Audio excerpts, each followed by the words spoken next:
बिस्मिल्लाहिर्रहमानिर्रहीम। अस्सलाम वालेकुम नाज़रीन, आप यूट्यूब चैनल देख रहे हैं। मैं इमरान खान हूँ। नाज़रीन, पाकिस्तान की एक टीम गई है, एक वफद गया है, ख्वाजा आसिफ उसकी सरबराही कर रहे हैं और ये कतर में पहुंचा है ताकि ये मुज़ाकरात करें तालिबान के साथ।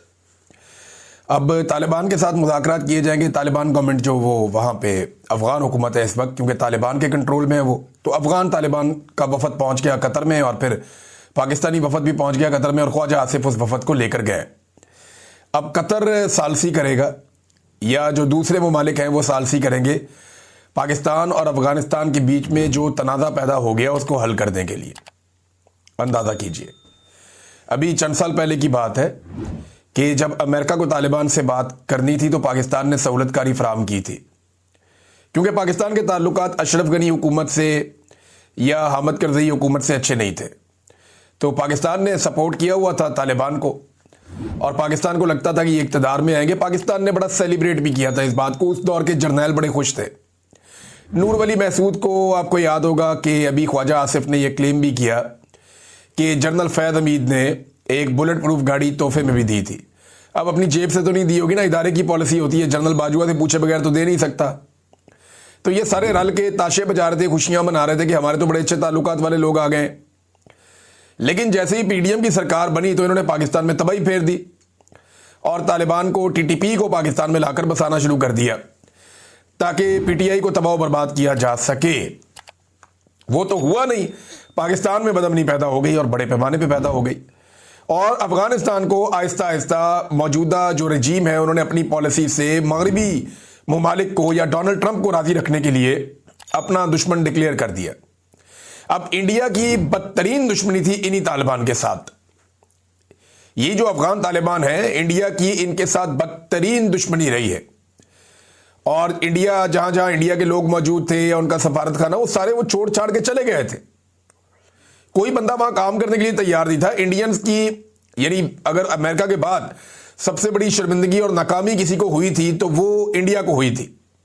और पाकिस्तान में हमने इस पे वीलॉग्स किए थे कि इंडिया का अरबों डॉलर डूब गया, सबसे बड़ी इन्वेस्टमेंट इंडिया की तबाह हुई इस रीजन के अंदर।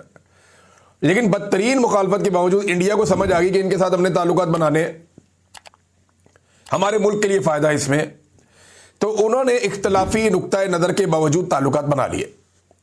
और हमारे जो अक्लमंद थे उन्होंने सोचा कि अमेरिका को राजी करना है, लिहाजा इनके साथ ताल्लुकात बिगाड़ लो।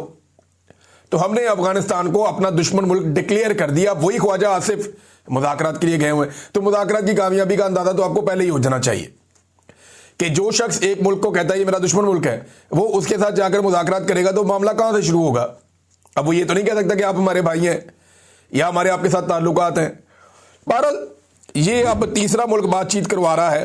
हालांकि पाकिस्तान को किसी की ज़रूरत नहीं थी अफगान तालिबान की हुकूमत से बातचीत करने के लिए, पाकिस्तान खुद से कर सकता था। इंडिया को कोई सालिस नहीं चाहिए अफगानिस्तान से बातचीत करने के लिए, लेकिन पाकिस्तान को आज एक तीसरे मुल्क की ज़रूरत है जो तालिबान उन्होंने खुद तैयार किए उनसे बातचीत करने के लिए। एक और बड़ी इंटरेस्टिंग चीज़ है यहां मेरे पास। पाकिस्तान का दफ्तर खारजा यह बयान देता है कि उम्मीद करते हैं कि एक दिन अफगान शहरी अपने हकीकी नुमाइंदों पर मुश्तमिल हुकूमत देखेंगे। मैं एक सवाल करता हूं, अगर यही बात अफगानी कह दें या उनकी हुकूमत यह बात कह दे कि हम उम्मीद करते हैं कि एक दिन पाकिस्तानी अपने मुंतखब अवामी नुमाइंदों की हुकूमत देखेंगे, क्योंकि अफगानिस्तान में तो लोग आगे जैसे भी ताकत थी उनके बाद वो आकर बैठ गए। उन्होंने कहा जी वो बुरी हुकूमत बना रहे हैं, बाद में हम सेटअप बनाएंगे, वो वहीं बैठ गए, पक्के हो गए। अब तालिबान हिलते ही नहीं अपनी जगह से और ना किसी में वहां पे इस वक्त ताकत है कि जो उनको हिलाए। तो उन्होंने तो अपना इक़्तिदार पक्का कर लिया। फ्यूचर में वो किस तरफ लेकर जाते हैं इसके बारे में कुछ पता नहीं। लेकिन ये बात हमें पता है कि पाकिस्तान के अंदर तो एक जमहूरी सिस्टम है ना, इलेक्शन होते हैं, लेकिन यहां पे भी अवामी मुंतखब नुमाइंदों की हुकूमत नहीं है। और ये एक दीवार पे लिखी हुई हकीकत है, पत्थर पे लकीर है, एस्टेब्लिशमेंट के माथे पे लिखी हुई शिकस्त है जो 8 फरवरी को पाकिस्तान की अवाम ने बता दिया था। एस्टेब्लिशमेंट आज इलेक्शन करवा दे, 2 साल बाद करवा दे, एस्टेब्लिशमेंट को इस किस्म की शिकस्त होनी है दोबारा कि ये अपने जख्मों को चाटेंगे लंबे अरसे तक। अभी तो पिछले जख्म चाट रहे हैं और गुस्सा आवाम के ऊपर निकाल रहे हैं जगह जगह पे। तो इनका कोई इरादा नहीं लगता मुज़ाकरात को कामयाब करने का। मुझे नहीं लगता कि मौजूदा रिजीम ये चाहेगा, क्योंकि ख्वाजा आसिफ जैसा बंदा भेजा है जो पहले ही कह चुका है कि अफगानिस्तान जनाब एक दुश्मन मुल्क है और वो उसको दोस्त मुल्क समझता ही नहीं है। डोनाल्ड ट्रंप के स्टेटमेंट के बाद नाजरीन एक और फड्डा पड़ गया। डोनाल्ड ट्रंप ने जब ये बयान दिया कि सऊदी अरब तस्लीम करने जा रहा है, यानी अब्राहम अकॉर्ड का हिस्सा बनने जा रहा है, और उसके बाद जो है वो बाकी भी बन जाएंगे। अब रोला ये पड़ गया है कि अब्राहम अकॉर्ड तो सीधा सीधा ये है कि आप इसराइल को तस्लीम कर लें और मौजूदा हैसियत में तस्लीम कर लें, जहां जहां पे इस वक्त उनका कंट्रोल है वो सारा आप तस्लीम करें, जबकि फ़लस्तीन की अभी आप बात छोड़ दें।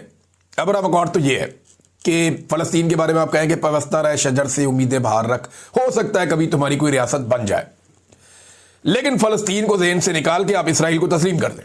अब्राहम अकॉर्ड तो सादा सादा ये है कि आप ये कर लें, बाद में रास्ता बनाते हैं फ़लस्तीन के लिए भी। लेकिन क्या पाकिस्तान ये कर लेगा? क्योंकि ट्रंप ने दावा किया कि बाकी सारे भी आ जाएंगे। अब ट्रंप की जितनी तवज्जो पाकिस्तान के ऊपर है, या पाकिस्तानियों की जितनी तवज्जो ट्रंप के ऊपर है, शहबाज शरीफ की तारीफें आपने देखी, जमीन आसमान के कलाबे मिला दिया, पूरी दुनिया में जिल्लत हो रही है, लेकिन फिर भी इन्हें शर्म ही नहीं आ रही। भाई एक वजीर आजम के ओहदे पे वो बैठा हुआ आदमी है, उसको डेकोरम तो पता होना चाहिए कि भाई मैं 25 करोड़ लोगों का एक मुल्क है, उसका वजीर आजम बनाकर मैं बिठाया गया हूं। चलो मैंडेट मेरा नहीं है, लेकिन मैं जूते पॉलिश करते वक्त कम से कम पॉलिश अपने मुंह पे तो ना लगने दूं। तो भाई फेर दी। अब लोग कह रहे हैं शू शाइन बॉय, कि जूते चमकाने वाला लड़का, शहबाज शरीफ को इस नाम से पुकार रहे हैं बाहर दुनिया में। जाओ जाके दुनिया से पूछो, आईना देखो, लोग क्या हाल कर रहे हैं। अब इतनी तारीफें ये लोग ट्रंप की करते हैं, इनको इतनी आदत पड़ गई है कि यहां पीएमए का एक, मैं अभी पढ़ रहा था, मैं हैरान हो गया। ये एक मेरे सामने siyaasat.pk का एक पेपर है। अब पीएमए काकूल के अंदर एक पासिंग आउट परेड होती है, उसमें आर्मी चीफ आसिम मुनीर साहब गए। उन्होंने कहा दुनिया के मुतअद्दिद तनाज़ात के शिकार इलाकों में अमन कायम करने के लिए सदर ट्रंप की ज़ाती कोशिशें और स्ट्रेटेजिक लीडरशिप वाकई काबिल तारीफ है। ये पीएमए में बताया जा रहा है।